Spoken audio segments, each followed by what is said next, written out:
ఈ బిజినెస్ ఏదైనా మీ ఊర్లో ప్రమోషన్ చేయాలంటే అది సుమన్ టీవీతోనే సాధ్యం. ఇప్పుడే సంప్రదించండి.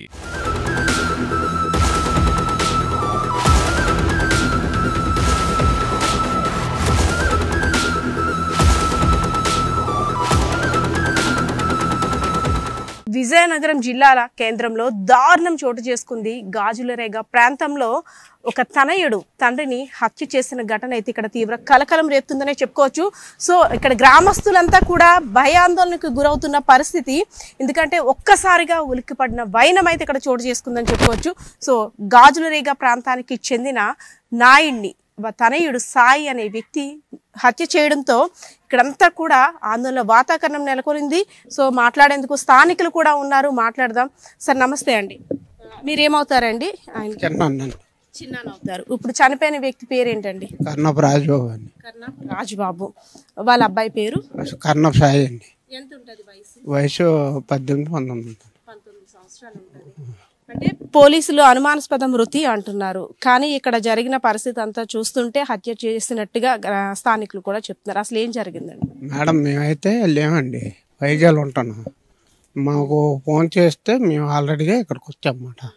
ఎలా తెలిసిందండి ఈ విషయం? మేము ఫోన్ చేశారండి, మా బెదరు ఫోన్ చేశాను. ఫోన్ చేస్తే మేము వచ్చాము. సరే అమ్మా, మీరేమవుతారమ్మా? నేను అతనికి మరదల్లో ఆ పిల్లడికి పిన్ని అవుతున్నా. చనిపోయిన వ్యక్తి ఎన్ని సంవత్సరాలకి ఇక్కడ ఉంటున్నారు, ఏం చేస్తారు? ఆ పిల్లడైతే పుట్టిన వరకు ఇక్కడ పుట్టిన కాంచి ఇక్కడే ఉన్నాడు. అలా అమ్మ 6 నెలల పిల్లప్పుడు ఒగ్గిసి వెళ్ళిపోయింది. ఒగ్గిసి వెళ్ళిపోతే మా మరిది గోరి మేము మా అత్త గోరి మా అందరం కూడా ఆ పిల్లని సహకరించాం. సాయిని. తల్లిని కోల్పోయి తల్లి లేదు, తల్లి ఉంది, కానీ ఆ భర్త భార్యలు చిన్న ఇబ్బందులు వచ్చిన వల్ల పిల్లడు ఉండిపోండి ఇక్కడ. ఆమె అయిదా కొంచెం ఇదైన తర్వాత మేము హాస్టల్లో వేయడం, స్కూల్లో అంటగట్ట వేయడం చేసాం, కానీ ఉన్నాడు కాదు అక్కడ. హాస్టల్ నుంచి వెళ్ళిపోయాం కాంచి ఇలాగ తిరగడం చేయడం, ఏది పడుతుంది అంత పట్టుకెళ్ళిపోవడం. మా ఇళ్ళ అంట మా మరిది గోరు ఏంటంట మనుషులు ఇబ్బంది పెట్టడం, సాకులు బేడ్లు కట్టుకొని తిరిగాడు. సాయి అనే అబ్బాయి అంటే వీళ్ళ అబ్బాయి ఎప్పుడు గొడవలకి ఘర్షణలకి ఇంట్లో ఎప్పుడు గొడవలు ఆడుతాడు. ఆ ఇంట్లోనే ఆడుతాడు, అలా అన్నంతది అలా అంతది. తర్వాత మా మీదకి వచ్చాడు, మా మరిది మీదకేటి మా మీదకేటి రావడం, ఇంటి మీద రాలేసడం, ఏ ఉంటాయి పట్టుకెళ్ళిపోయాడు. గోడల మీద దిగిపోయి వచ్చేసాడు. నేను కొన్ని ఇబ్బందులన్నీ పడిన కాక ఇప్పుడు ఏడు చేస్తాడు, ఇలా భయం పెట్టడం కూడా చేస్తాను. మేము మాకు ఇది అవ్వక కొంచెం ఇబ్బందులు ఉండి మా విజయ్ వెళ్ళిపోయాం. అక్కడ ఏమైనా పనులు ఉంటే చేసుకుందామని మన పండగకి వచ్చాము. వెళ్ళిపోయి మళ్ళీ ఒక 6 రోజులు ఉన్నాము. నిన్న వెళ్ళిపోయాను మేము. మరి ఇక్కడ ఏడు జరిగింది తగులని మాకు తెలియలేదు. ముందు నుండి ఈ అబ్బాయి తగులు పడ్డం, ఘర్షణ పడ్డం, అందరితో ఫ్యామిలీతో డిస్టర్బెన్స్. డ్రింక్ చేసేవాడా? డ్రింక్ చేసేవాడు. ఇబ్బందులేంటి? ఎలా డబ్బులు ఇమ్మనా లేదంటే ఇంకేదైనా ఆస్తి ఇమ్మనా, ఏ విధంగా కూడా అడిగాడు.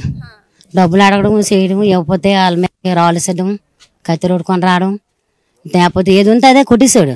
ఒక ఆడవాళ్ళని ఓయే వరుస లేకంటే అనకూడదు కానీ ప్రవర్తించాడు. మా చింతోడు వాళ్ళు దాని మీద. అంటే దీని మీద మీ ఇంత డిస్టర్బెన్స్ జరిగింది గతంలో సాయి అని అబ్బాయి మీద ఇచ్చారా? ఇచ్చాం. మనమన్నా మా చిన్న మరిది గారు ఇచ్చారు. మళ్ళీ ఎవరికైనా బయట వాళ్ళు కూడా తల నొప్పులే, వాళ్ళు కూడా ఇబ్బంది పడుతుండ్రు. ఎవడెవడం చేయడం. ఏం చేస్తారు? కూలి పనే వెళ్తుంది ఆవిడను.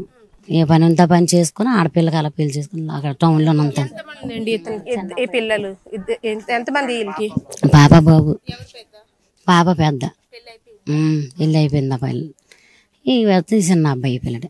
ఎలా తెలిసింది చనిపోయాడని? అతను మా చిన్న మరిది గారికి ఫోన్ చేసి చెప్పారట ఆ పిల్లడు, ఇలాగ మా నాన్న చనిపోయాడు అనేసి.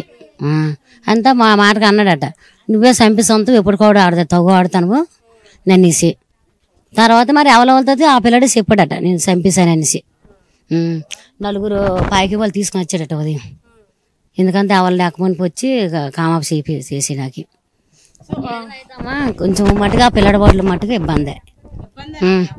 ఎవరికి ఇరిగిపోరు కావని పై వాళ్ళకని ఎక్కడైనా సరే, ఇక్కడ మాకైనా ఇబ్బంది కొంచెం.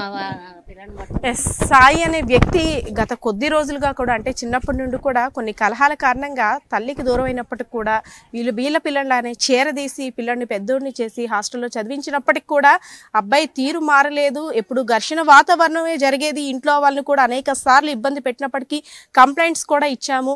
అయితే కొన్ని బ్యాడ్ హ్యాబిట్స్ కారణంగా గంజాయి మత్తు అవన్నీ హ్యాబిట్స్ అన్నీ ఉన్నాయి. సో ఆ మత్తులో ఏమైనా చేసి ఉండొచ్చు, అందువల్ల ఆయన చనిపోయాడనైతే ఇక్కడ అందరూ కూడా అనుమానం అనుమానం వ్యక్తం చేస్తున్నారు. అయితే పోలీసులు కూడా వచ్చి అనుమానపు మృతిగా దర్యాప్తు చేస్తున్నారు. సో మరిన్ని వివరాలు తెలుసుకునేందుకు కూడా వాళ్ళు కూడా ముందుకు వెళ్తున్నారు. సో ఇక్కడున్న పరిస్థితి అయితే ఇది. కెమెరా పర్సన్ బాలకిషోర్తో పద్మ, సుమన్ టీవీ.